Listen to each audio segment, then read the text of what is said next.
A'udzubillahiminasyaitonirrajim. Bismillahirrahmanirrahim. Assalamualaikum warahmatullahi wabarakatuh. Jumpa kembali di channel Sampul Hitam yang tentunya akan berbagi cerita. Dan untuk cerita kali ini masih akan melanjutkan kisah yang sebelumnya yang berjudul Kisah Tragis Penari Jaipong. Cerita ini ditulis oleh Ocha Maryadi. Dan bagaimanakah untuk kelanjutan cerita kali ini? Ini dia kisahnya. Selamat mendengarkan.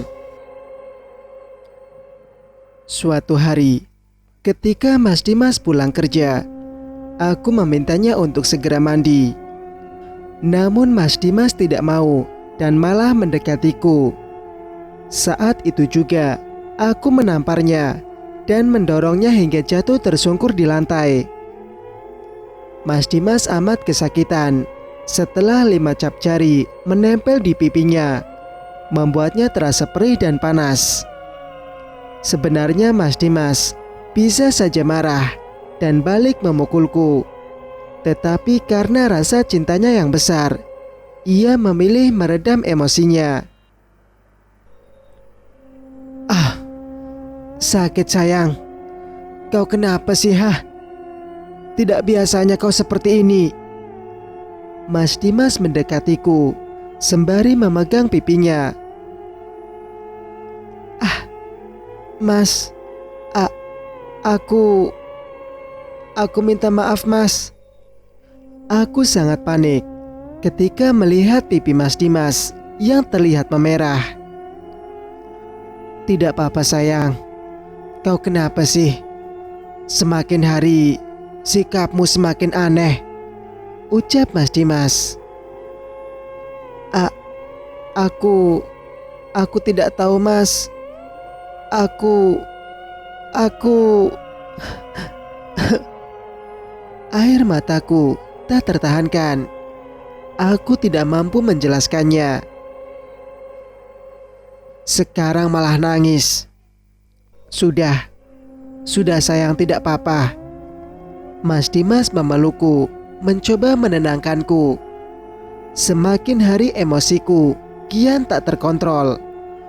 Bahkan aku mulai memarahi Surya ketika ia akan mendekatiku. Sehingga Surya merasa sedih dan juga amat takut hingga tak berani lagi mendekatiku. Semua anggota keluarga merasa heran mengapa sikapku berubah menjadi seperti ini. Terkecuali Sinta dan Mbak Ranti. Mereka terlihat biasa saja dan enggan menanyakannya kepada Mas Dimas. Mereka beranggapan aku mulai tidak waras setelah kepergian anak-anakku.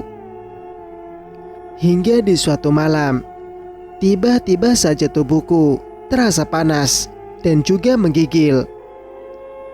Mas Dimas berusaha menyelimutiku dengan beberapa kain tebal, namun tetap saja tidak terasa. Aku semakin lemah tak berdaya dan mengeluh sesak di bagian dada. "Sakit, Mas." Aku mulai batuk-batuk dan terasa sakit sekali. "Sebentar, aku ambilkan air hangat ya sayang," ucap Mas Dimas. "Jangan lama-lama, Mas," lirihku. "Iya sayang."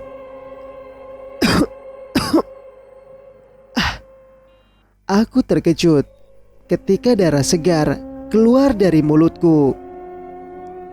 Semakin hari kondisiku semakin memburuk. Kejanggalan terus bermunculan. Entah apa yang terjadi kepadaku. Setiap hari aku hanya berdiam diri di dalam kamar. Mas Dimas sangat terpukul melihat keadaanku. Ia selalu mengurusku dengan baik dan penuh perhatian dengan rasa sesak di dadanya.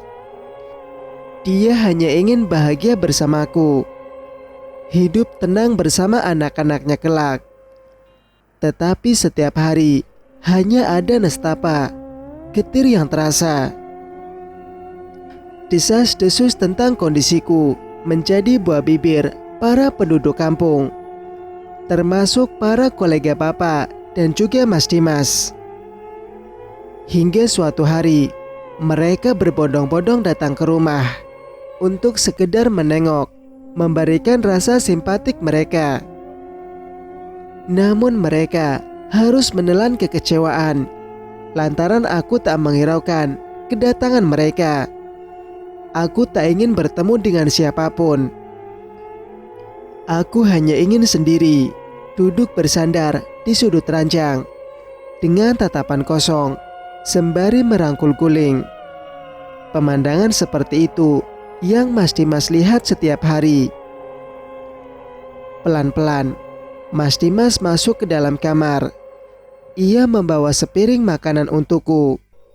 Ia selalu berusaha untuk membuatku mengisi perut, walau hanya satu suap saja. "Sayang, lihat apa yang Mas bawa," ucap Mas Dimas sembari duduk di sampingku. Tetapi aku tetap tak bergeming. "Ayo makan sayang, Mas bawakan makanan kesukaanmu," ucap Mas Dimas lagi. "Makanan kesukaanku?" Aku menoleh dan melirik ke arah piring yang dipegang Mas Dimas. "Iya sayang, gado-gado. Mas buatkan spesial untukmu. Sekarang ayo makan, biar Mas yang suapin," rayu Mas Dimas. "Aku mau Mas. Sudah lama aku menginginkannya.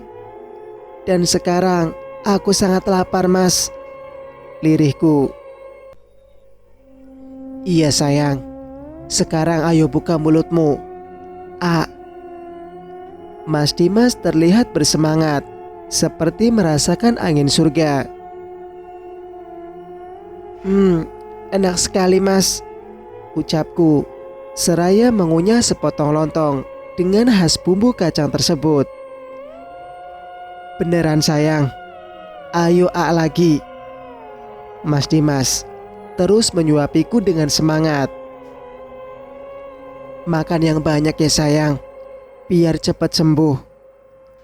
Katanya nanti pengen nari di panggung Bapak lagi."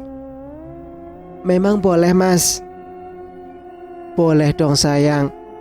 Apa sih yang tidak untuk Tuan Putri kesayanganku ini? Mas janji, Mas akan meninggalkan semua pekerjaan Mas demi untuk menemanimu menari." "Terima kasih Mas. Aku sayang sekali padamu Mas." "Aku juga sangat-sangat menyayangimu.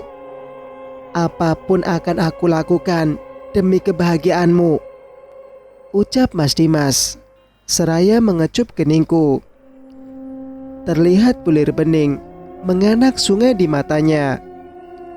Aku melingkarkan tanganku di lehernya dan mengecup pipinya dengan rasa sayang. "Sekarang minum obatnya ya Tuan Putri. Setelah itu bobo cantik, supaya cepat sembuh." Mas Dimas menyodorkan segelas air dan beberapa butir obat. Tanpa pikir panjang, aku langsung menelan obat yang terasa pahit sekali itu satu persatu. Lalu aku berbaring di tempat tidur untuk beristirahat. Namun baru beberapa menit saja, tubuhku bersandar di atas kasur. Keanehan mulai terjadi. Perutku terasa panas dan seperti ada sesuatu yang bergerak. Aku meremas perutku dengan kuat karena tidak tahan dengan rasa sakitnya. Terasa panas yang amat sangat menusuk, membuatku menggeliat kesakitan. Mas Dimas sangat panik dibuatnya. Ia terus mencoba menenangkanku dan bingung apa yang harus ia lakukan. Sakit!" teriakku. "Sayang, kau kenapa?" ucap Mas Dimas panik. "Sakit perutku Mas." Teriakku membuat seisi rumah berhamburan menuju kamarku. Mereka sangat terkejut ketika melihat perutku yang mulai membuncit. "Mbak Sumi kenapa, Mas?" ucap Surti yang menerobos masuk karena khawatir. "Entahlah, aku pun bingung, Surti." "Lakukan sesuatu, Mas. Kasihan Mbak Sumi."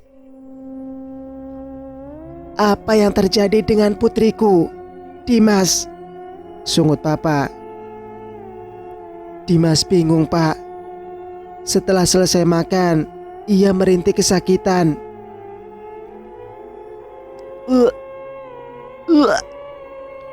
Tiba-tiba, aku memuntahkan ratusan binatang kecil yang menggeliat bercampur darah dan berbau busuk.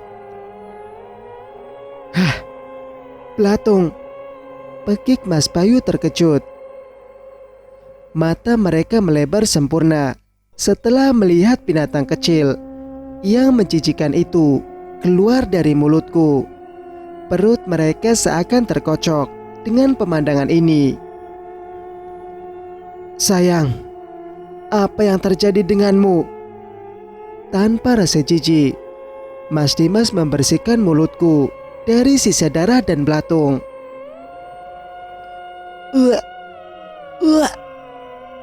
Kali ini mereka lebih terperangah lagi. Puluhan ekor kelabang hidup keluar dari mulutku, membuat mereka berhamburan ketakutan. Aku pun dibuat tidak sadarkan diri setelah melihatnya. Dengan penuh rasa iba, Mas Dimas merebahkanku di atas sofa dan ia menyuruh Surti dan juga yang lainnya untuk keluar. Mas Dimas lalu mengganti pakaianku yang dipenuhi darah, mengganti spray dan juga selimut yang terkena darah. Hatinya remuk redam. Ia tak tahan lagi dengan penderitaan yang aku alami. Setelah selesai mengurus semua itu, Mas Dimas lalu membopongku dan merebahkan tubuhku kembali di atas kasur. Lalu ia melangkah ke arah sebuah lemari tempat pusakanya tersimpan. Sebuah kotak kecil yang berdebu ia keluarkan dan mengambil isi kotak tersebut.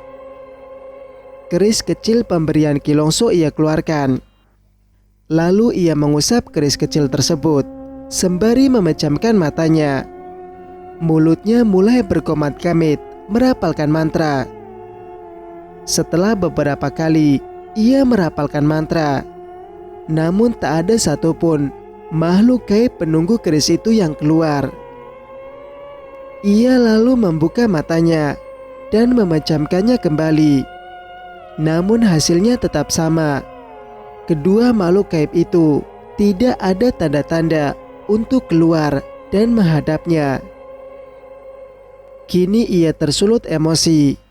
Keris itu ia lemparkan ke sembarang arah dan ia bergegas meraih pakaiannya dan bersiap menemui Kilongso di tengah alas roban sana.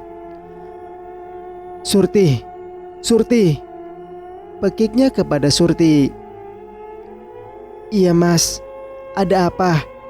Surti langsung berlari menghampiri Mas Dimas. "Surti, kau jaga baik-baik mbakmu dan jangan sampai kau berani meninggalkannya. Aku ada urusan sebentar dan aku akan segera kembali," titah Mas Dimas. "Baik Mas, Mas jangan khawatir.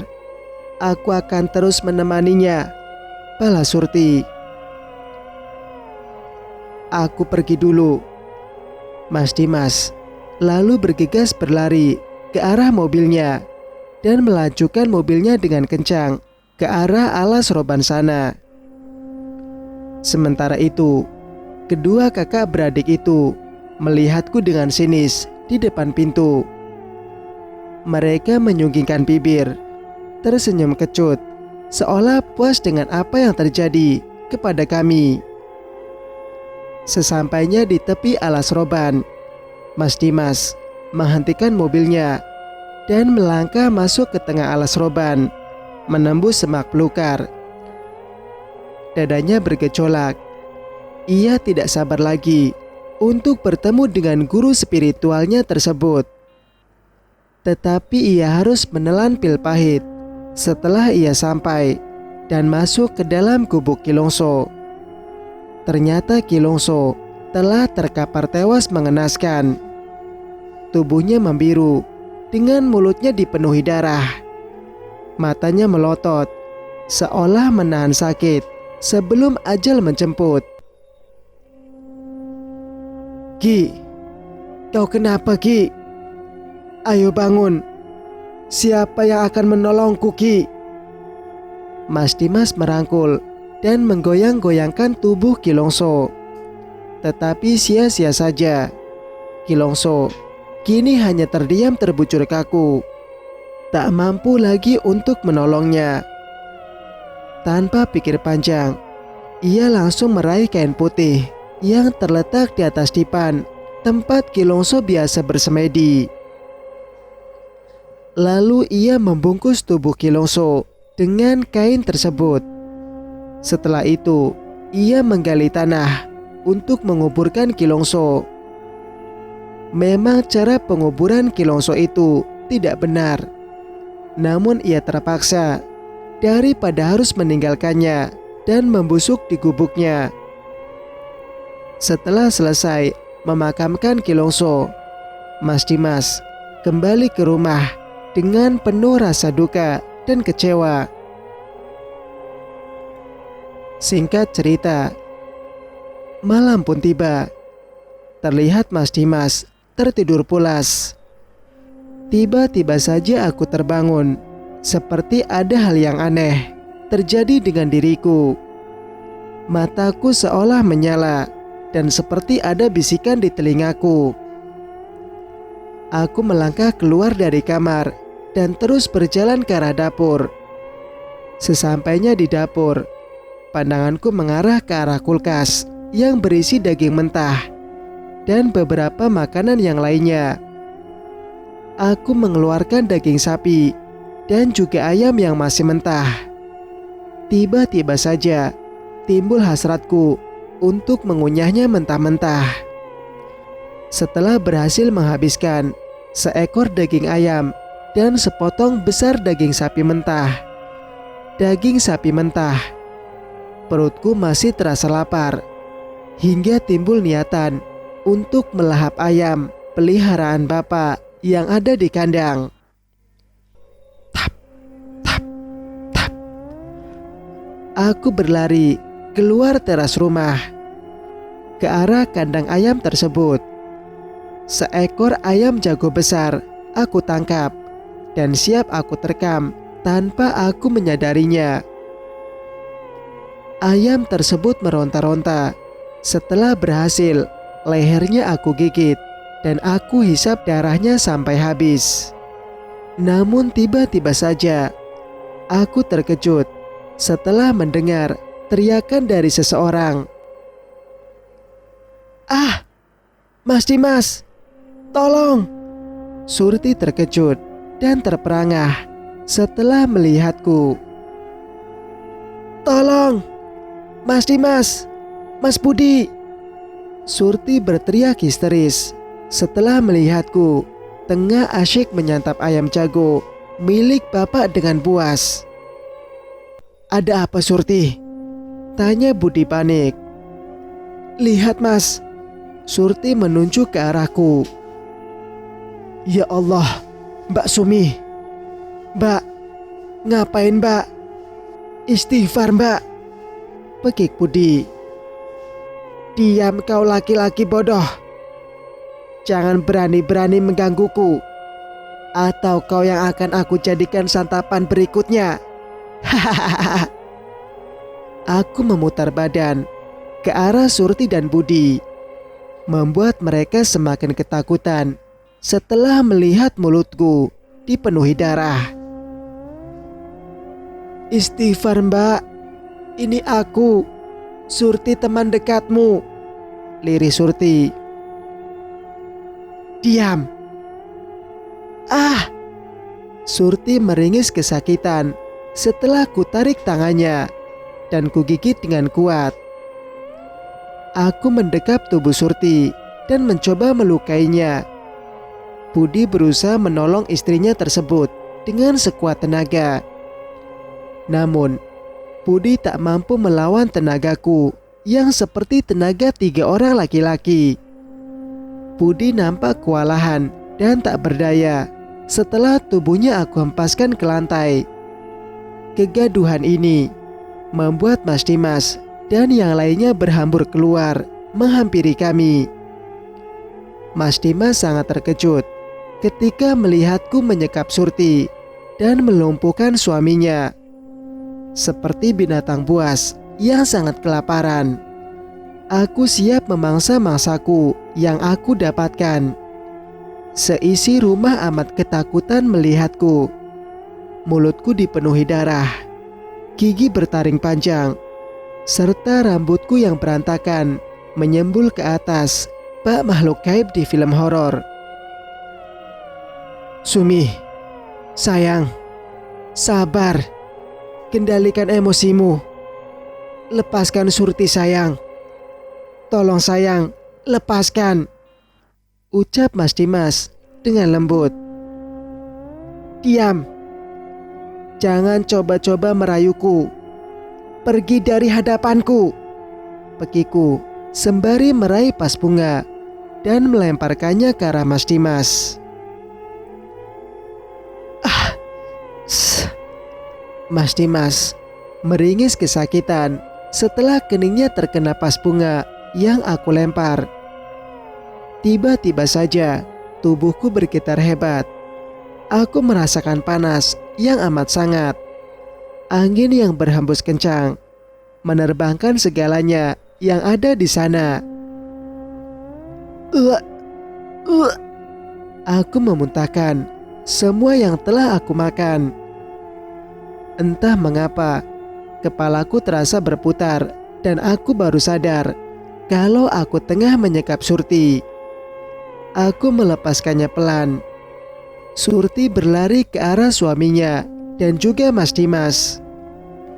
Aroma bau anyir begitu menyeruak, membuat napas terasa sesak. Aku memegang kepalaku dengan kedua tanganku. Pandanganku mengedar ke segala arah. Mas, tolong aku. Tubuhku meluruh di lantai, lemah tak berdaya. Dengan sigap Mas Dimas menahan tubuhku dan memelukku dengan erat. Bulir bening terus mengenai matanya. Terasa amat sakit ketika ia melihatku seperti ini. Bangun sayang, ayo buka matamu. Kenapa kau seperti ini sayang? Lirihnya sembari mengusap rambut yang menutupi wajahku. Mas, kita harus melakukan sesuatu untuk Mbak Sumi. Kasihan sekali ia mas. Kita harus menolongnya, ucap Budi. Apa yang harus aku lakukan Budi? Semuanya telah lenyap bersama kematian Kilongso, balas Mas Dimas dengan nada sendu. Kita cari jalan lain mas. Aku memiliki seorang uwa yang tinggal di sebuah dusun di balik bukit sana mas. Ia adalah seorang kiai yang cukup terkenal. Ia ahli dalam menangkal ilmu hitam, jelas Surti. Kiai? Iya mas. Sepertinya ada orang yang mencoba mengganggu Mbak Sumi mas. Kita harus mengetahui dan segera melawannya mas. Siapa orang itu? Kita akan mengetahuinya nanti mas. Sekarang ayo kita angkat Mbak Sumi ke kamarnya. Kasihan, ia pasti kelelahan dan kedinginan mas, tita Surti. Mas Dimas membopong tubuhku dan membawanya ke kamar kami. Dengan sangat telaten, Mas Dimas mengurusku hingga tubuhku bersih dari kotoran darah dan daging mentah. Ia tak pernah memikirkan dirinya sendiri. Tubuhnya kini agak kurus karena banyak pikiran. Rambutnya kian gondrong sebahu. Ia tak pernah sempat untuk merapikannya. Namun, ketampanan Mas Dimas tak pernah pudar. Ia terlihat tampan, walau dirinya tak memperdulikan penampilannya lagi. Cerita pun bersambung. Bagaimana menurut pendapat kalian? Jika kalian suka dengan ceritanya, jangan lupa untuk like, komen, dan subscribe channel ini agar bisa mendengarkan cerita-cerita berikutnya. Wassalamualaikum warahmatullahi wabarakatuh.